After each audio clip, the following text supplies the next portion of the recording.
passport za kufanya balozi zile kwenye zile nchi.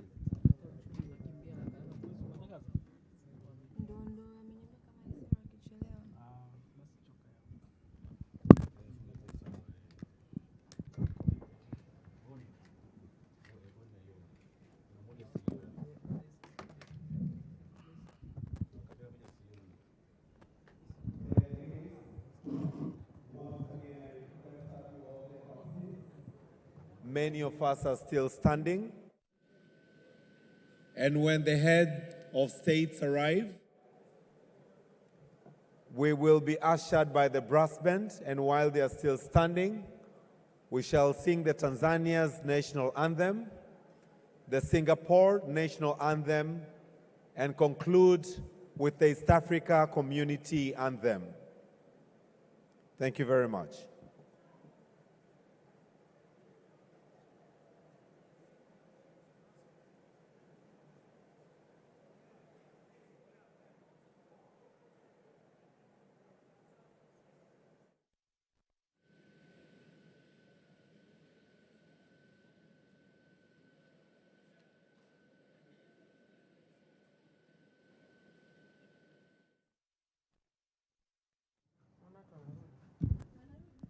Yep.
TISEZA connects you with buyers and distributors across Africa and beyond. Tanzania is ready. Our zones are ready. The future of manufacturing in Africa starts here. Join us and be part of a success story that is being written today. Invest in Tanzania, Africa's new manufacturing hub.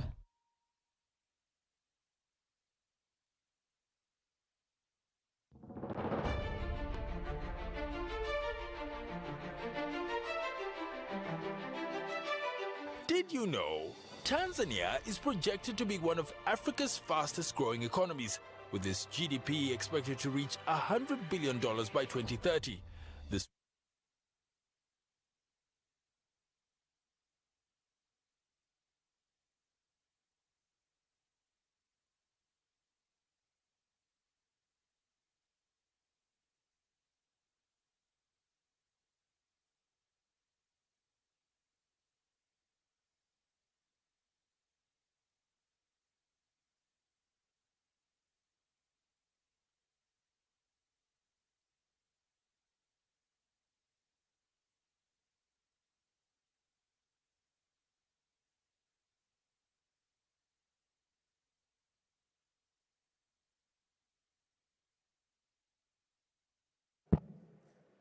Can I request everyone in the room to please take your seat?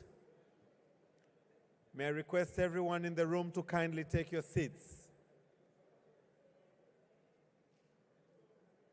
Can you please take your seats? May I request everyone in the room to please take your seat?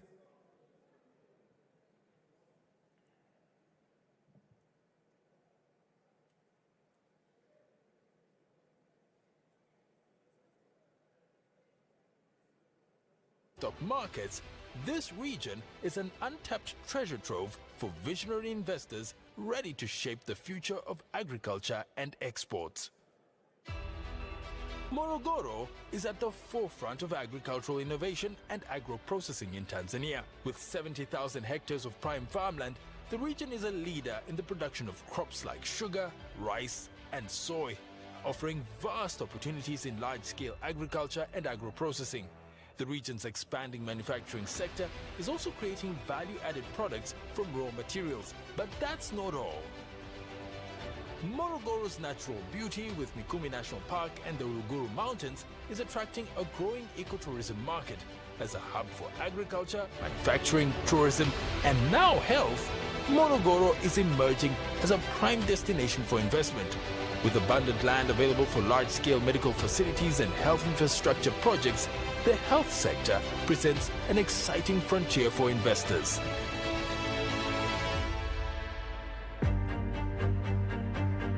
Pwani region, a rising industrial hub in Tanzania, hosts prominent industrial parks like Sinotan Industrial Park and Kamaka Industrial Park. These parks are driving the region's economic transformation by focusing on heavy manufacturing, assembly industries, and export-oriented production. Additionally, Kisarawe Industrial Park and Mkuranga Heavy Industrial Zone complement this growth, offering opportunities in steel production, construction materials, and other heavy industries. Investors in Pwani benefit from strategic incentives, including tax breaks, duty-free imports, and proximity to the Dar es Salaam port, a critical gateway to regional and international markets. While Bagamoyo Export Processing Zone remains an iconic development with a future focus on handling over 20 million containers annually, the growing industrial parks in Pwani underscore the region's dynamic potential for diversified investments. Distinguished delegates, ladies and gentlemen, once again, a polite request that we all take our seats. May I once again request all of us to kindly take our seats. We are about to commence the program.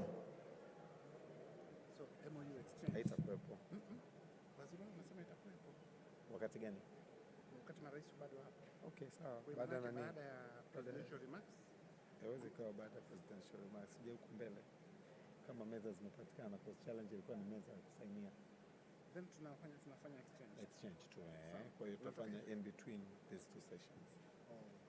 Okay, sawa.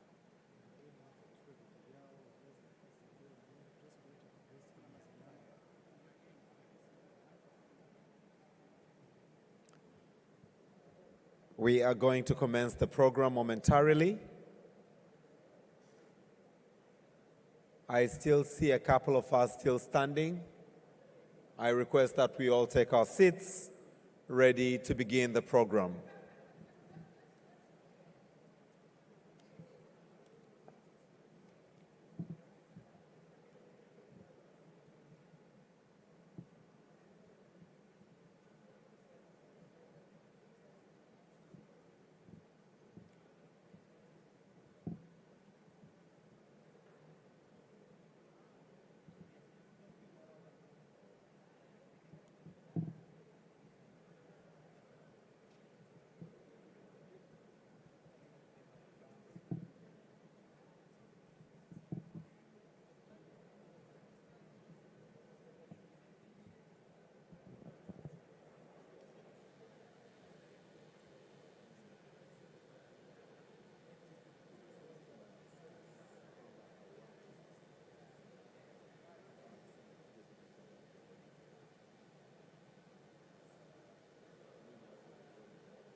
Ladies and gentlemen, any moment now, our heads of state will be making their way into the room.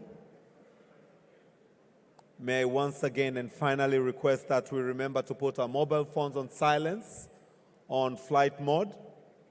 And when they get into the room, we shall all be upstanding, ushered by the brass band, and while remain standing, we shall sing the anthems. May I request all of us to kindly stand up now, and let us all clap our hands.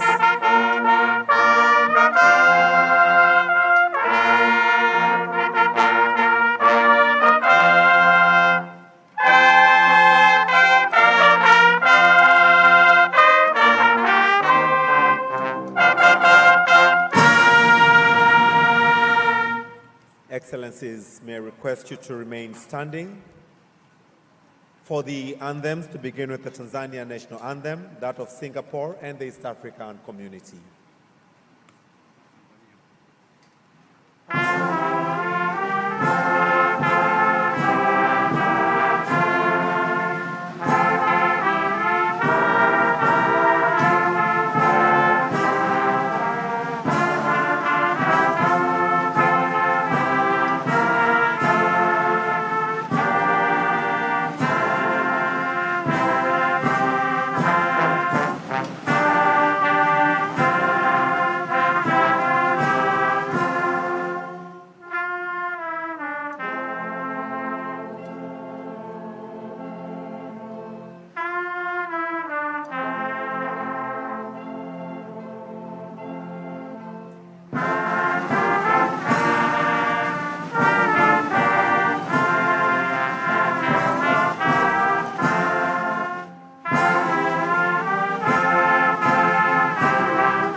us all clap our hands as we take our seats. Excellencies, kindly take your seats.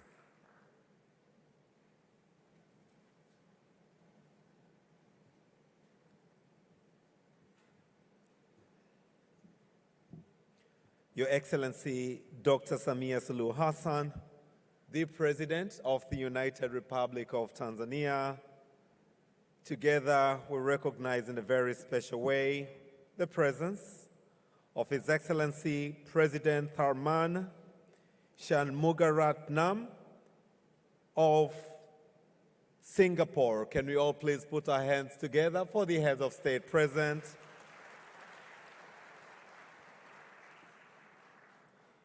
Excellencies, allow me to recognize jointly the presence of all ministers present and deputy ministers, as well as all the ambassadors present.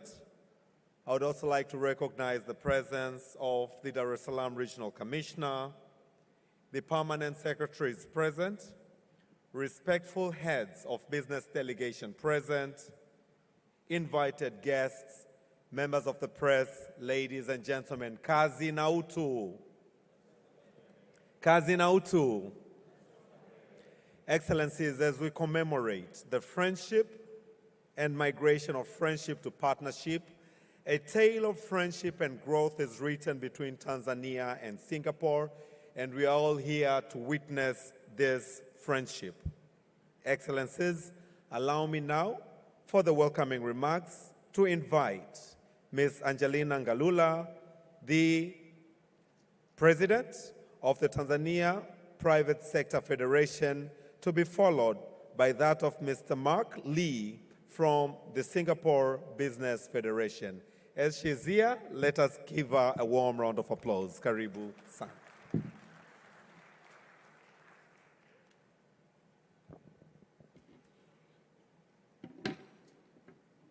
Your Excellency, Dr. Samia Suluhu Hassan, the President of the United Republic of Tanzania, Your Excellency, President Salman, the President of Republic of Singapore, honorable ministers, ambassadors, captain of the business industry from both Tanzania and Singapore, distinguished guests, member of the media, all protocol observed.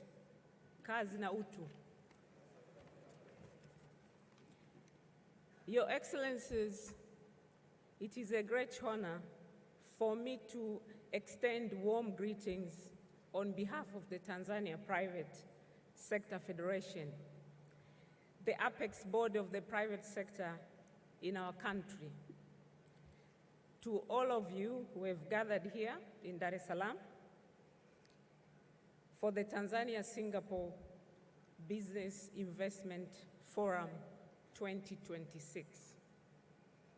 Your Excellencies, allow me to thank the government of the United Republic of Tanzania and the Republic of Singapore and the Tanzania Investment and Special Economic Zone Authority, TISEZA, and the Singapore Business Federation for convening this forum. Karibuni sana, Singapore. You are most welcome, the Singapore Business Delegation. Your Excellencies, the presence of the head of states here today and so many decision makers from both countries speaks volume. Your Excellencies, Tanzania and Singapore share a friendship that goes back many decades, a relationship built on mutual respect and solidarity. Today, our task is to translate the long-standing goodwill into concrete commercial partnership, joint ventures, trade flow, investments that creates jobs and build capacity in both our economies. Your Excellencies, Tanzania is among the fast-growing economy with unique opportunity and a government that is firmly committed to improving business opportunities under the leadership of Her Excellency, the President of the United Republic of Tanzania, Dr. Samia Suluhu Hassan. Naomba tumpigie makofi. Your Excellencies, the opportunities in this country are real and they are broad. There are so many opportunities in agriculture, in agro-processing, in mining, in transport and logistics, in energy, and blue economy for our both mainland and Zanzibar. There is a room for Singapore to bring in capital, technology, and expertise to partner with Tanzania enterprises. Singapore, for its part, brings strengths in technology, financial services, transport and logistics, energy, engineering, and skills development that aligns closely with our national priorities. But let me be very frank to my fellow business leaders who are here. As a representative of the private sector, the government can open doors. It is the businesses that must work through them. Intergovernmental commission and forum, such as the one we are having today, creates frameworks. It creates frameworks, agreements, and protocols. And the goodwill, but the actual trade and investment will be done by the companies, by us, private sectors in this room. That is why the business to business, it's very important. So my appeal to my fellow business leaders from Tanzania and Singapore is simple. Use this day well, move beyond exchanging business cards, identify specific partner, specific project, specific transaction, and commit to follow up. The Tanzania Private Sector Federation stands ready to accompany you. We will help to find partners, navigate our institution, and give voice to practical issues that need resolving so that this forum yield lasting results, not just memories. To our Singapore guests, I say karibuni sana again. You are most welcome. We hope you will leave Dar es Salaam not only with favorable impression of Tanzania investment climate, but with partnership already taking shape.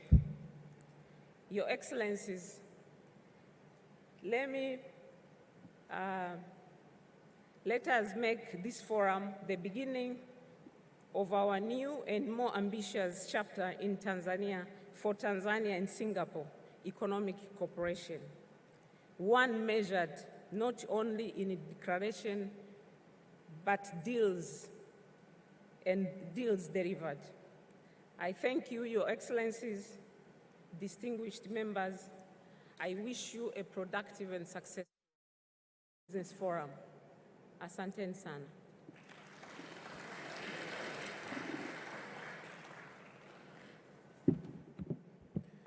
Thank you very much, Ms. Angelina Ngalula of the Tanzania Private Sector Federation, for your candid remarks. Excellencies, Allow me now to invite Mr. Mark Lee from the Singapore Business Federation also for his remarks. His remarks will be followed by a witnessing of an exchange of MOU between the Singapore Business Federation, Tanzania National Chamber of Commerce, and the Zanzibar National Chamber of Commerce. As he's already here at the podium, let's welcome him with a round of applause.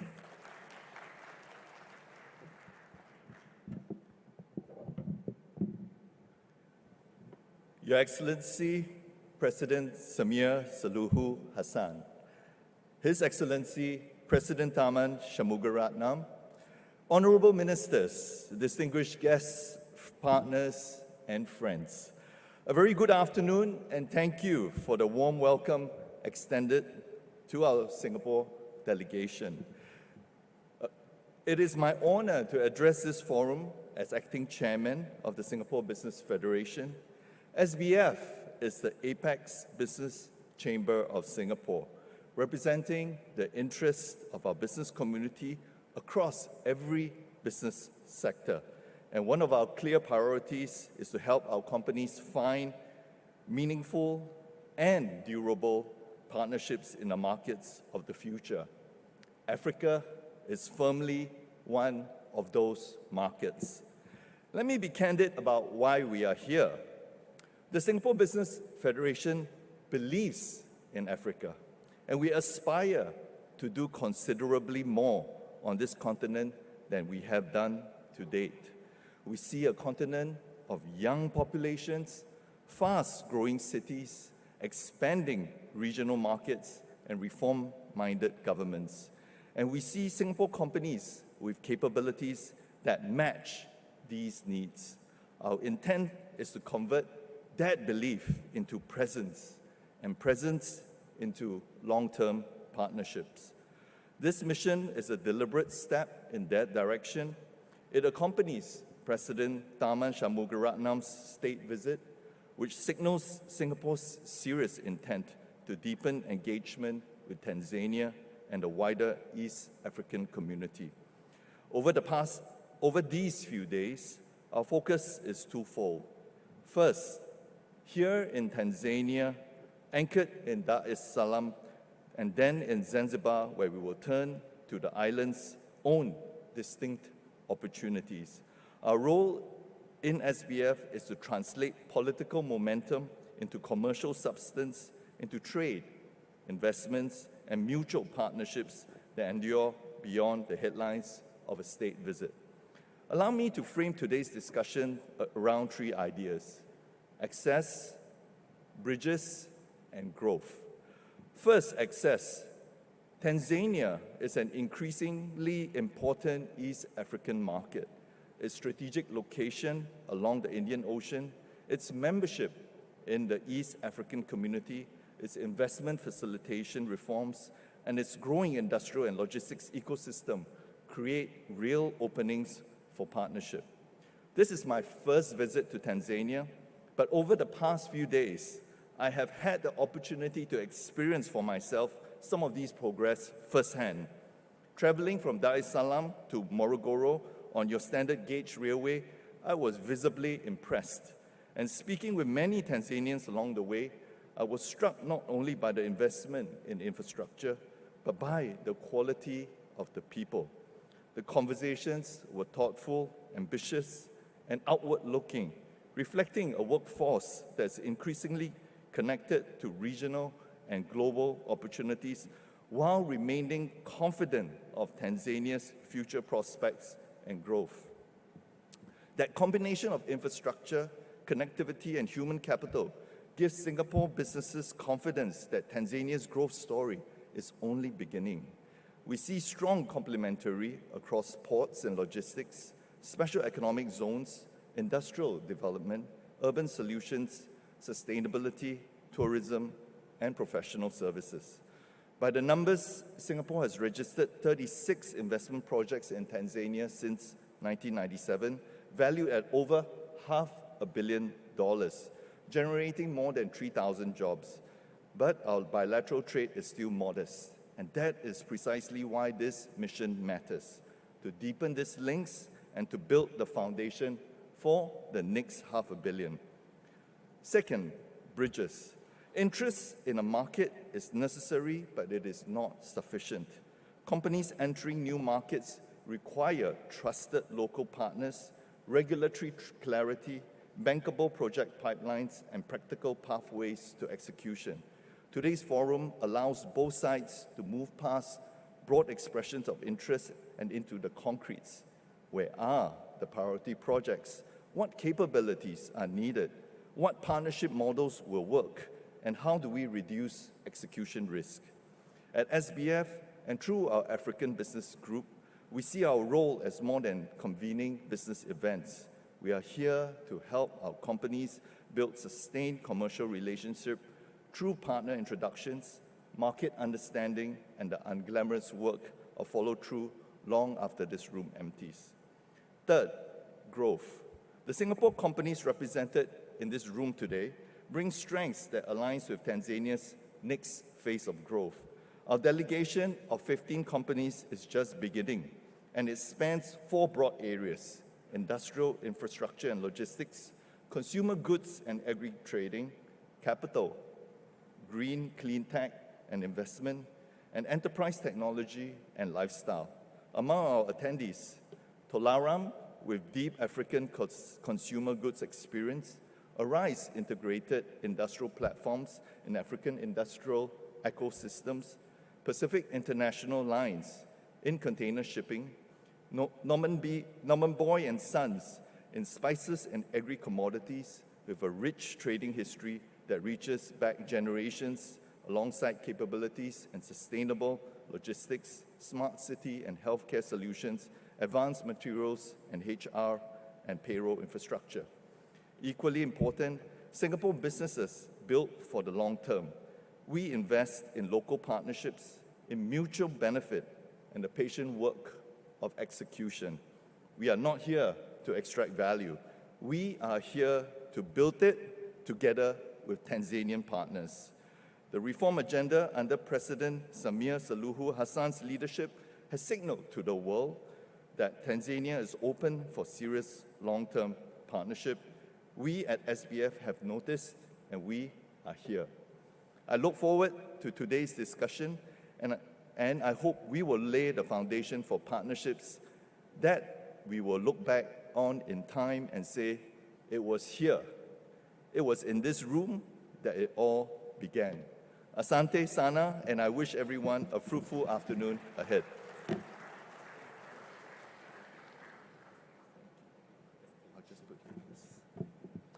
Once again, can we put our hands together for Mr. Mark Lee from the Singapore Business Forum.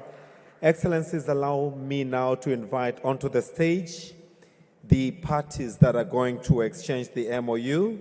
These are the Singapore Business Forum. May I request you to stand at the middle of the stage, please, right at the center of the stage. Can I also bring onto the stage the Tanzania National Chamber of Commerce and the Zanzibar National Chamber of Commerce. Excellencies and the MOUs, kindly present the MOUs to all the three. They have already signed. What we are witnessing today, Excellencies, is the exchange between the three. And the MOUs, Your Excellencies, are aiming at strengthening trade, investment, and strategic partnerships between Singapore and Tanzania, both mainland and Zanzibar. Can we all, as we witness the exchange of the MOUs, please put our hands together. Brass band.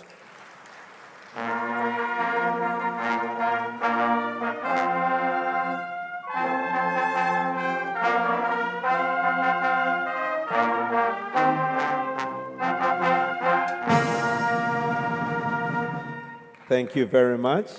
You can kindly now take your seats. Thank you very much. Excellencies, the Tanzania-Singapore Business Forum would have not been a great success without support by our sponsors. And allow me at this juncture to thank you, all our sponsors, to making this forum a great success. Can we all please once again put our hands together for all our sponsors? As I now kindly request you, Excellencies, to allow me to invite Honorable Professor Kitila Mkumbo, the Minister, President's Office, Planning and Investment, to come and deliver his remarks. As he comes, ladies and gentlemen, let's welcome him with a round of applause. Karibu.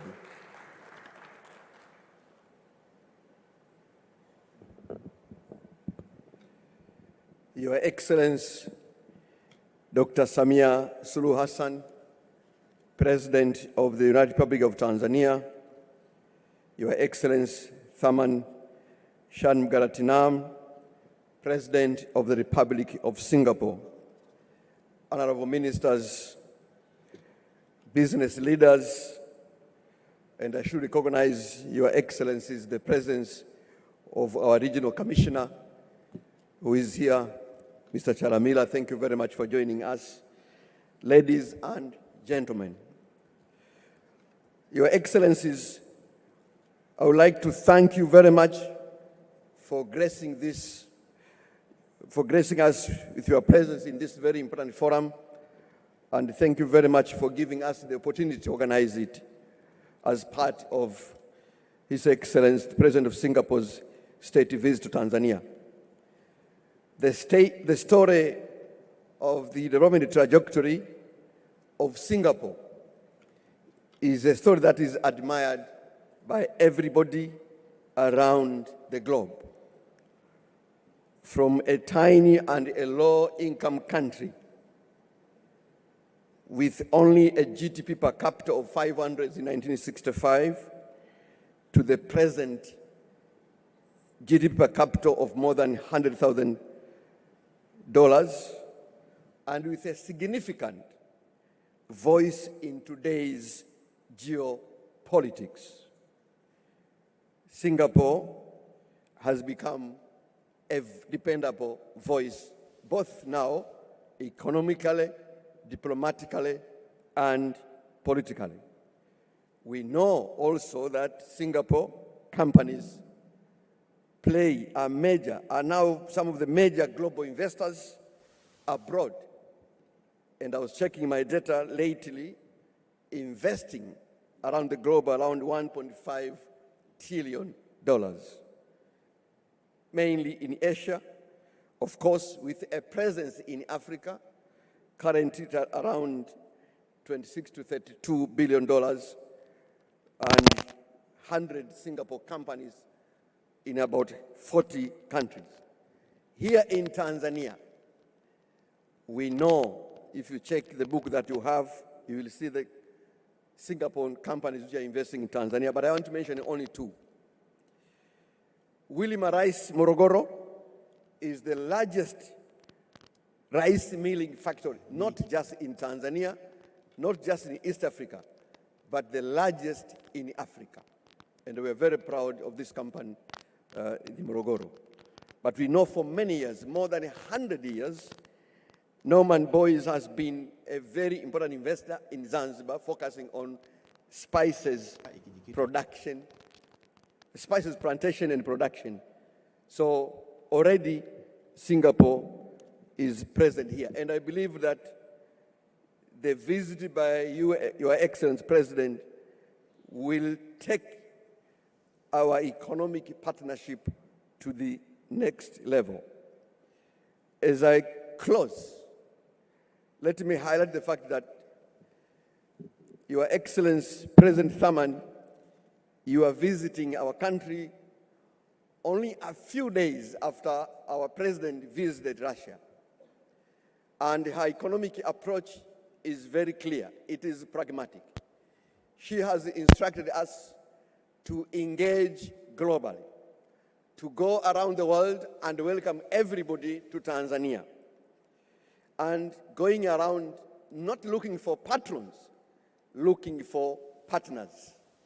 Go around the world, not looking for aid, but looking for trade and investment opportunities. And your presence here today is part of the implementation of Her Excellency Dr. Samia's economic approach for our development. And lastly, one of the great strategies for a country's development, this economist will tell you, is emulation. That you can emulate the examples of successful countries. And your story of development is traceable, because 1965 is only recently. We can trace where you've come from and draw some of the lessons that we can apply in this country within our context.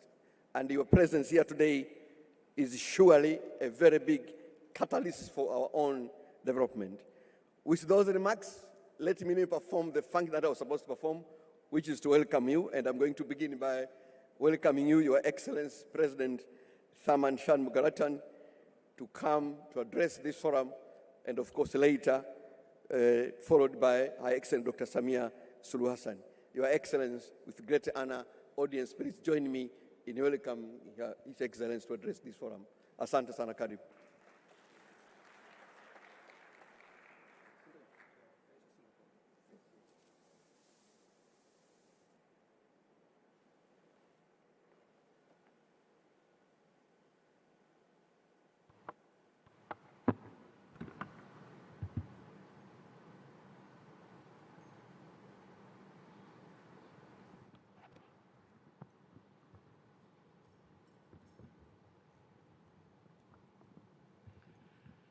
Your Excellency, Dr. Samia Suluhu Hassan, President of the United Republic of Tanzania, distinguished business leaders, ladies and gentlemen.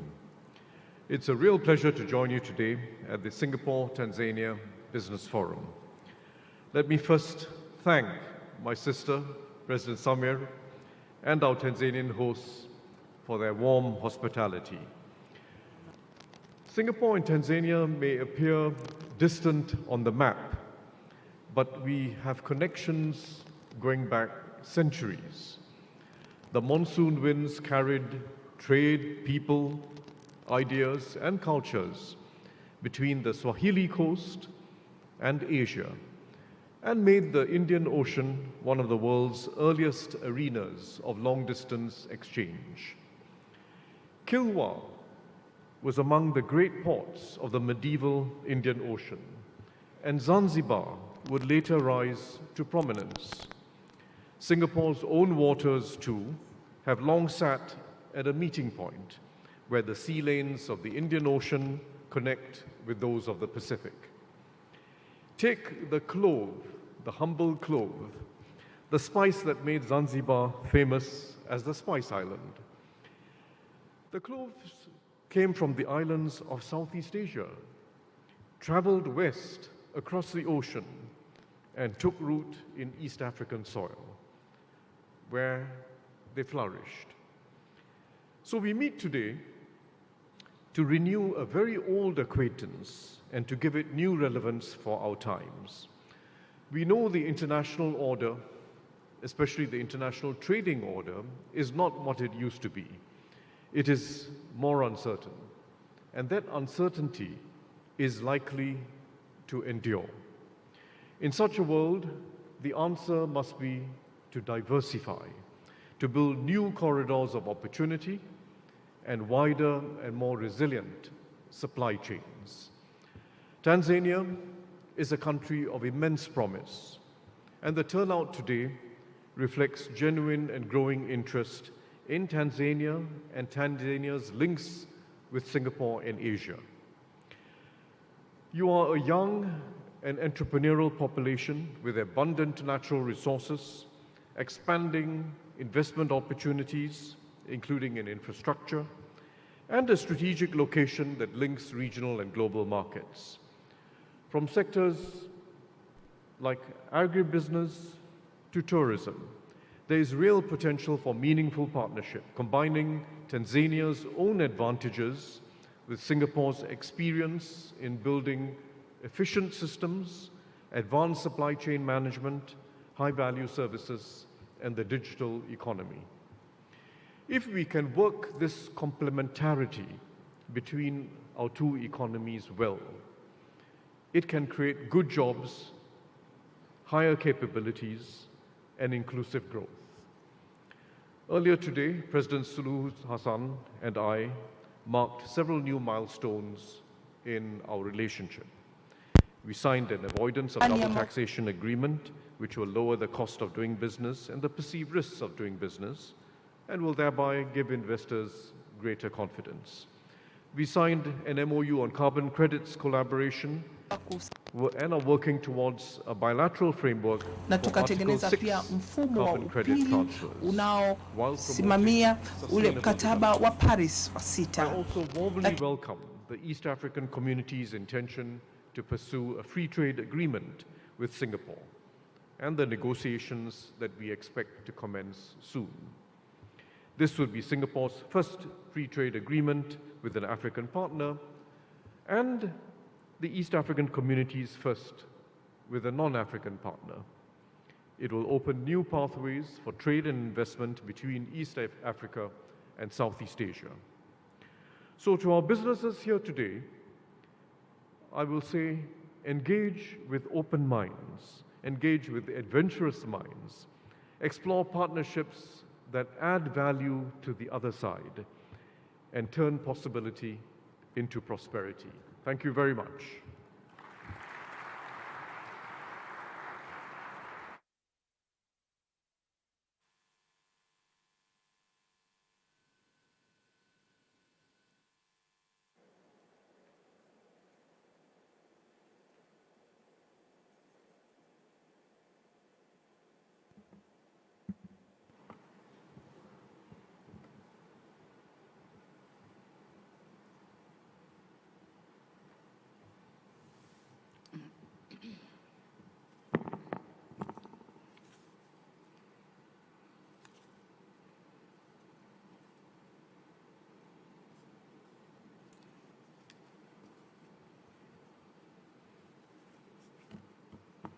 Thank you for taking your seats. Thank you very much.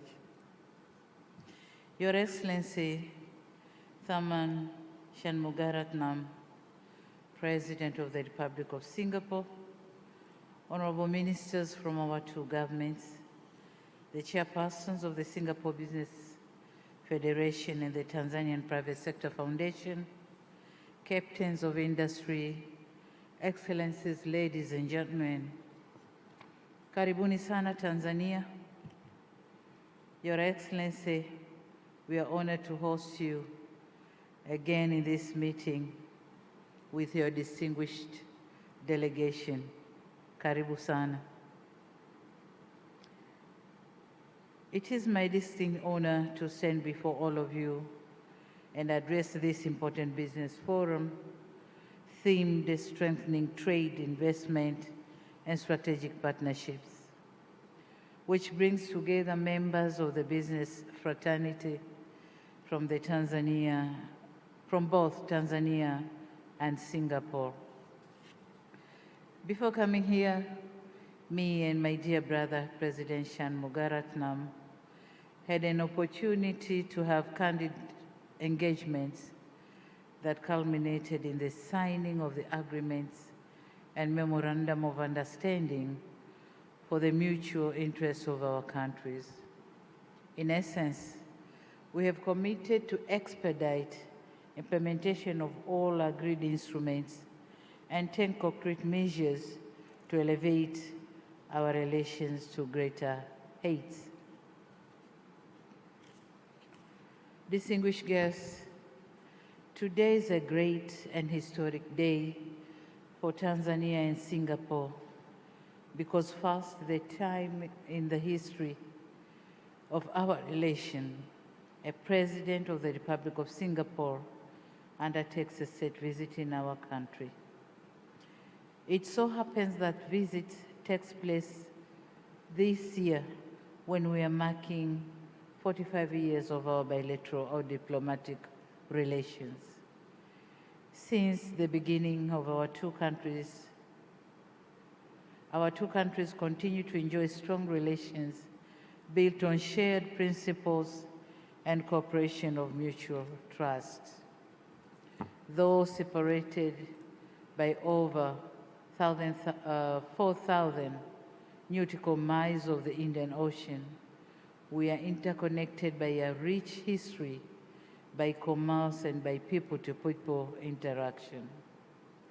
For generations, the ocean has served as a bridge carrying our clothes, our spices, and our people to the wider world. And this has been spoken by my brother, His Excellency too. To date, that same ocean continues to serve as a lifeline for our commercial engagements through the ports and maritime logistics. And in this regard, we physically meet today to bridge the distance and write the next chapter of our enduring cordial relationship. It is a known fact that Singapore retains its position as one of the world's finest examples of economic transformation. Its reputation as a hub for remarkable port infrastructure, technological advancement, and foreign direct investment or investment flows, and efficient public administration places it in the legion of the most competitive and highly developed economies in the world. Dear Singaporeans, Tanzania greatly values your experience in industrialization, logistics, urban planning, and investment promotion. In turn, Tanzania offers one of Africa's most stable and fast-growing economies, strategically positioned as the gateway to the East, Central, and Southern Africa, and the African Continental Free Trade Area with a market of over 1.4 billion people. That's a lot. That says a lot. Esteemed guests, while our diplomatic relations remain strong and cordial, there are considerable untapped potential to further deepen and expand the economic dimension of our partnership.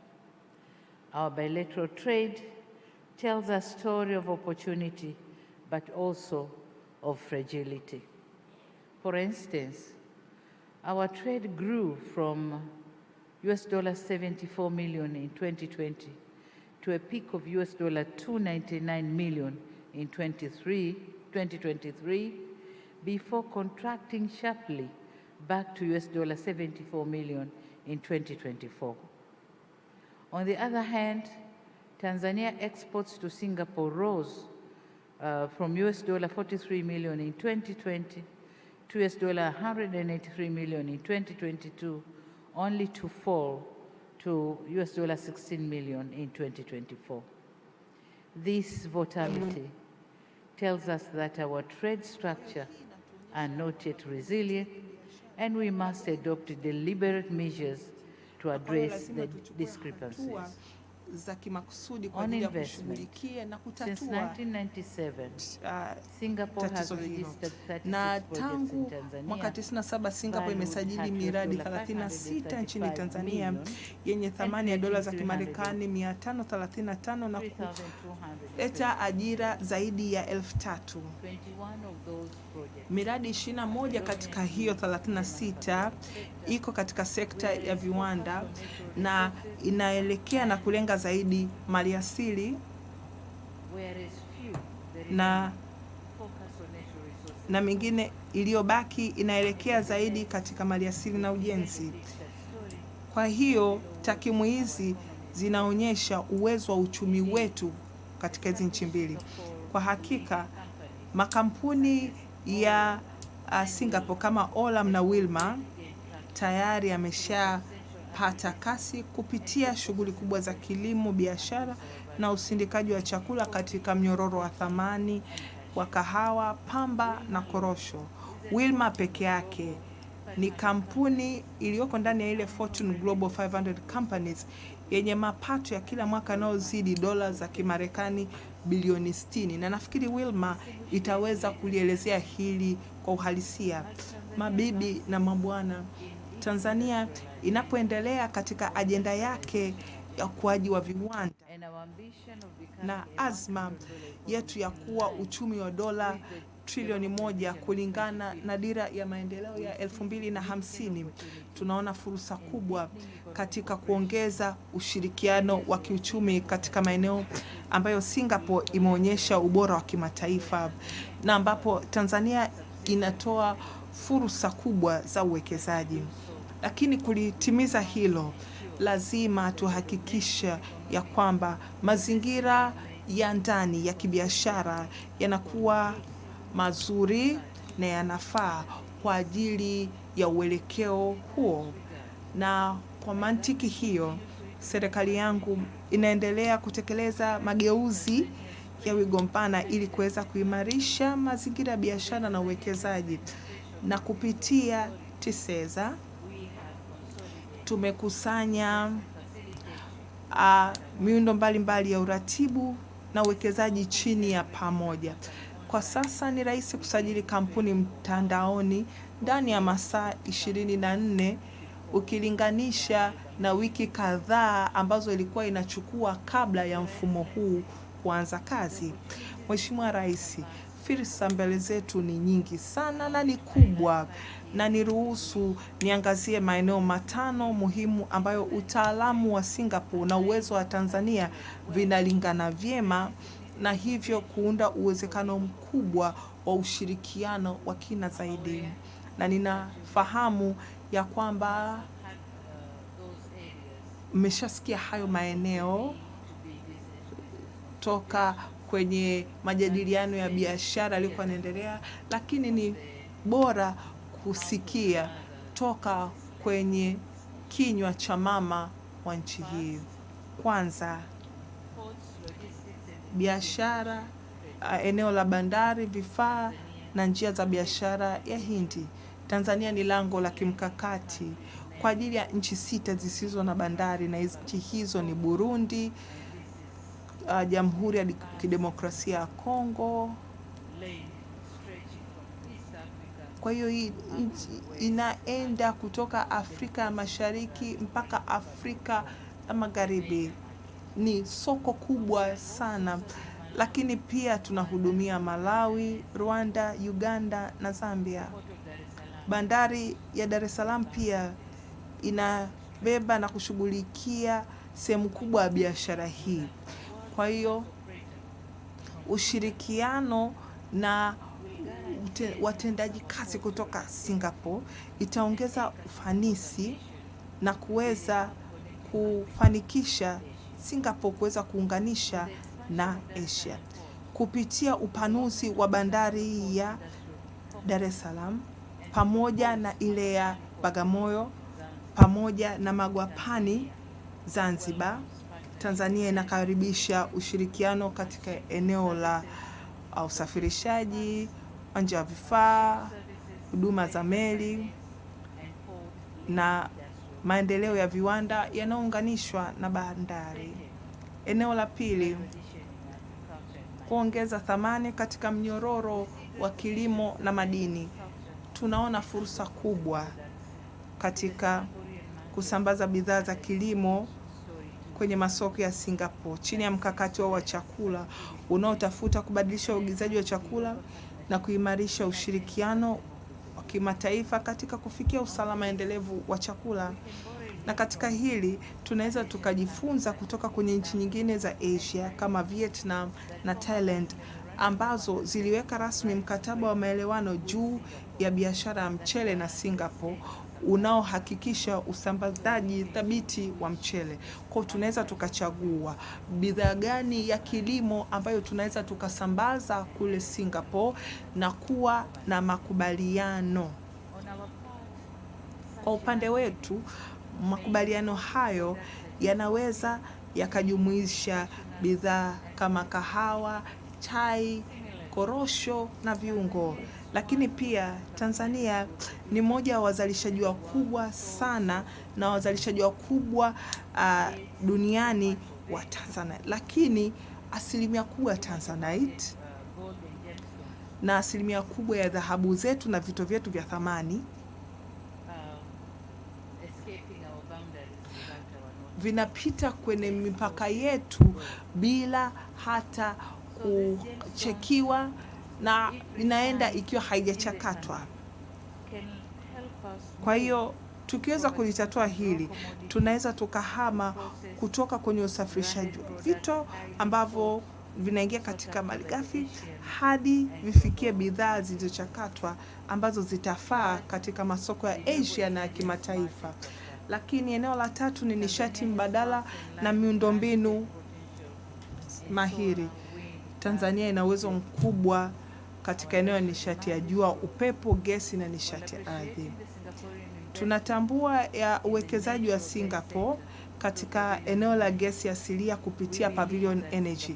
Tunaamini ya kwamba uongozi wa Singapore katika teknolojia ya kijani, grid na miundombinu endelevu inafanya iwe mshirika zuri wa kuunga mkono naye katika mustakabali wa nishati safi ya Tanzania. Lakini namba 4, eneo la utalii na uchumi wa bluu. Tanzania inakaribisha wageni wa kimataifa takribani zaidi ya milioni 2 mwaka jana, Zanzibar ikipokea wageni zaidi ya 900,000, na sekta yetu ya anga inakuwa ikibeba abiria zaidi ya milioni 6.8 kati ya Julai 2025 na Machi 2026, ikiwakilisha ongezeko la zaidi ya 12%. Kinyume chake, uwanja wa ndege wa Changi wa Singapore unahudumia takribani abiria milioni 70 na zaidi ya tani milioni 2 za mizigo mwaka 2025. Hata hivyo, Asia na Singapore inabaki kuwa soko la stani kwa ajili ya utalii nchini Tanzania. Kwa hiyo kuna fursa kubwa sana kwenye eneo la ardhi na utalii, lakini pia kwenye masuala mazima ambayo yanawekeza katika ukanda wa bahari ya Hindi. Kwa hiyo tufanye kazi kwa pamoja kwa ajili ya kukuza utalii. Eneo la 5 ni huduma za kifedha na utatuzi wa migogoro ya kibiashara.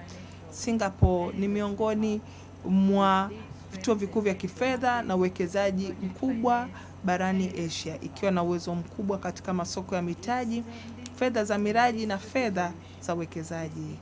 Na msimamo wako katika utatuzi wa migogoro uko wazi.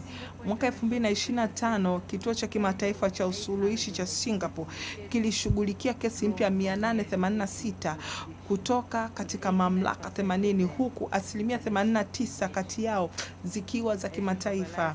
Na tunapoendelea kukusanya mitaji kwa ajili ya bandari zetu, reli, nishati na kanda maalum za kibiashara, tunakaribisha ushirikiano katika kuendeleza kituo cha fedha cha kimataifa na pia kuanzisha kituo kinachotambulika cha usuluhishi cha kibiashara chenye sifa za kimataifa ili kukuza imani ya wawekezaji na msimamo wa Tanzania kama eneo la kipaumbele la uwekezaji barani Afrika. Wa viongozi pamoja na waheshimiwa wafanya biashara, mkutano wa leo ni jukwaa la biashara. Kwa hiyo ninakaribisha sekta binafsi zetu kutoka kwenye hizi nchi mbili na kuweza kuelekea katika mwelekeo kivitendo. Kwanza, kupitia kuongeza kina cha uhusiano kati ya sekta binafsi ya Tanzania na shirikisho la biashara la Singapore. Lengo likiwa ni kuanzisha jukwaa la kudumu linalokutana mara kwa mara kwa ajili ya kuratibu njia za uwekezaji, kutatua vikwazo vya kibiashara na kufuatilia na kuwa na matokeo yanayoweza kupimika. Lakini jambo la pili, kuendeleza mpango wa pamoja wa Tanzania na Singapore ambao unaratibiwa na TISEZA, TanTrade, vyama vyetu vya biashara, Enterprise Singapore na shirikisho la biashara la Singapore, kukiwa na misheni za kibiashara za mara kwa mara na maonyesho ya biashara kwa pande zote mbili.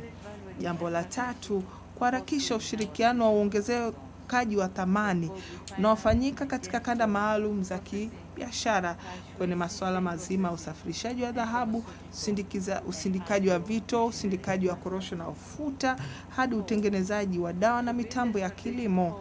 Jambo la 4, kujenga ushirikiano wa kimkakati wa bandari kuanzia ushirikiano uliopangwa na PSA International na mamlaka ya bandari Tanzania ulioundwa kuimarisha njia ya biashara ya Tanzania na Asia.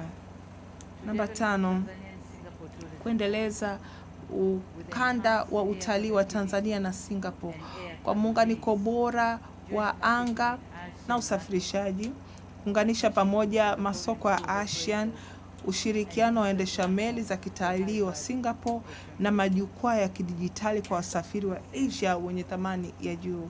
Namba 6, kufungua mkondo wa huduma za kifedha na utatuzi wa migogoro. Nafikiri nimeshaliongelea hili. Kwa hiyo, waheshimiwa, mafanikio ya mkutano huu wa kibiashara hautapimwa kwa hotuba zinazotolewa siku ya leo, lakini kwa ubia, ushirikiano na miradi utakaotokana au itakaozaliwa kutokana na mkutano huu.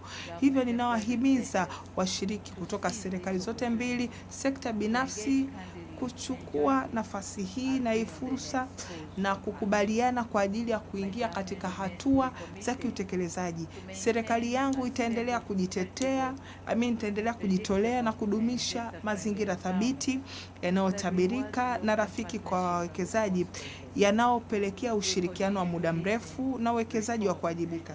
Tutaendelea kusikiliza, kufanya mageuzi na kuwa na uwezeshaji. Tanzania inaiona Singapore kama mshirika wa kimkakati, lakini daraja pia la kuingia Asia na minyororo ya kimataifa.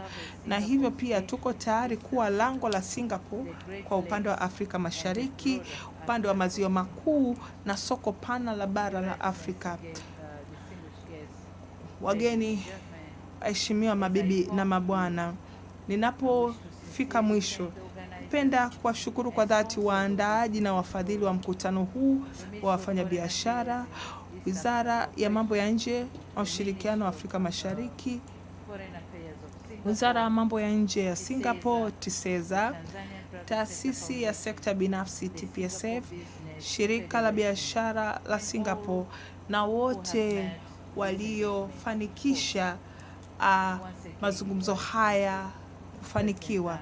Kwa mara nyingine tena, Mheshimiwa Rais Tharman, karibu sana.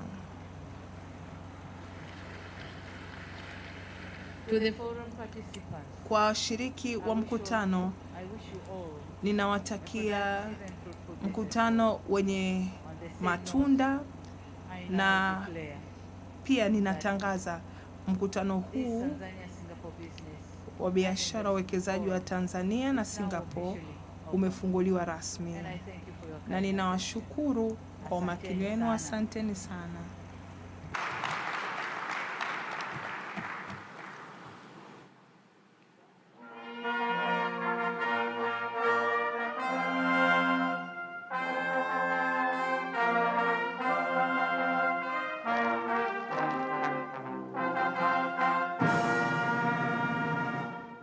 Asante, wish you all the best. Karibu.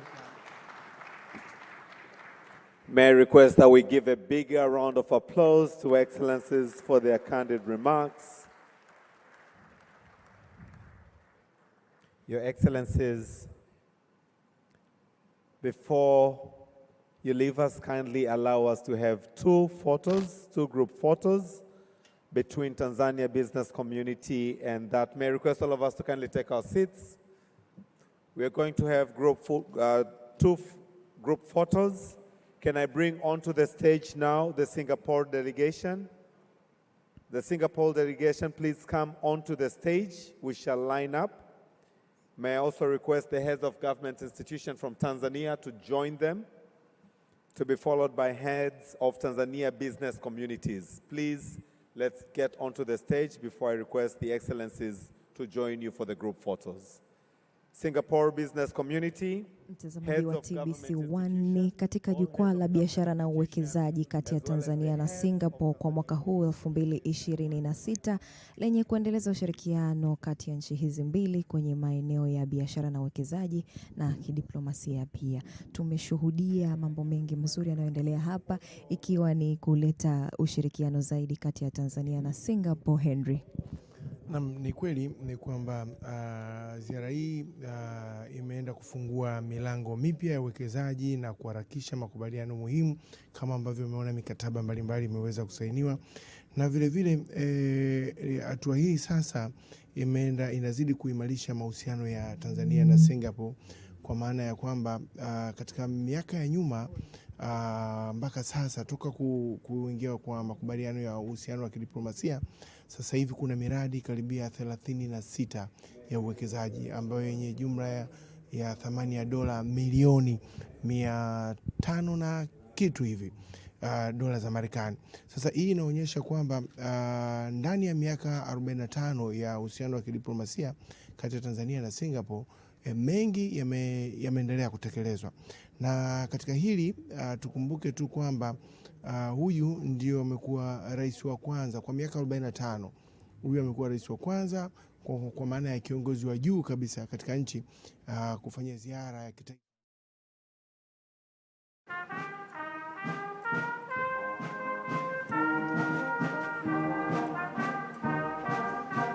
Excellencies, may we now request your presence onto this first photo.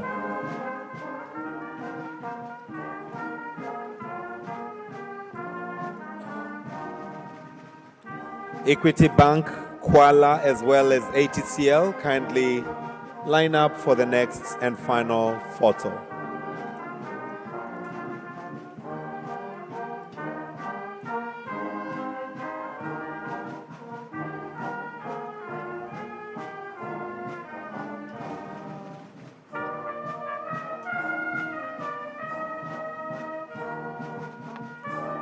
Except for the excellencies and the ministers, the rest of us will exit through our right-hand side. Let us now exit the stage through the right-hand side as I bring our sponsors, Equity Bank, Kuala, and ATCL. Thank you. May I request the excellencies to remain standing, ministers, but the rest of us, the business community, as well as that of Tanzania, to now exit the stage for the sponsors.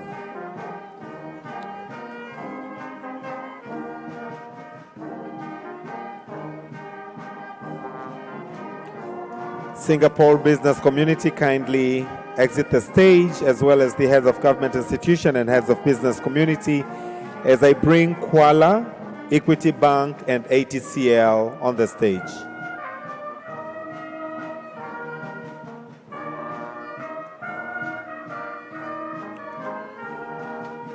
Kuala, Equity Bank, and ATCL.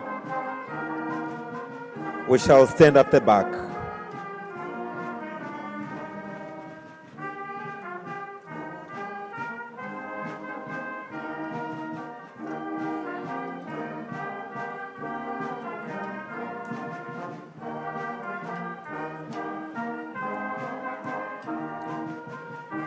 We're very honored to have your support, our sponsors, especially Mr. Mwangri, who flew all the way from Nairobi, Kenya, to join us at the Tanzania-Singapore Business and Investment Forum. The CEO of Equity Bank, thank you so much for your support.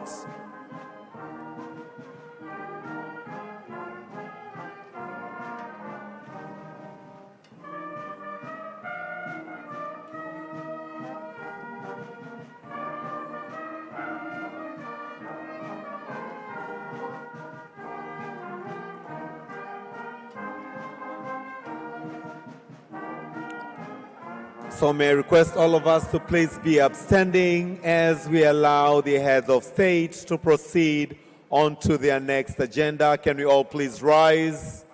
Brass band.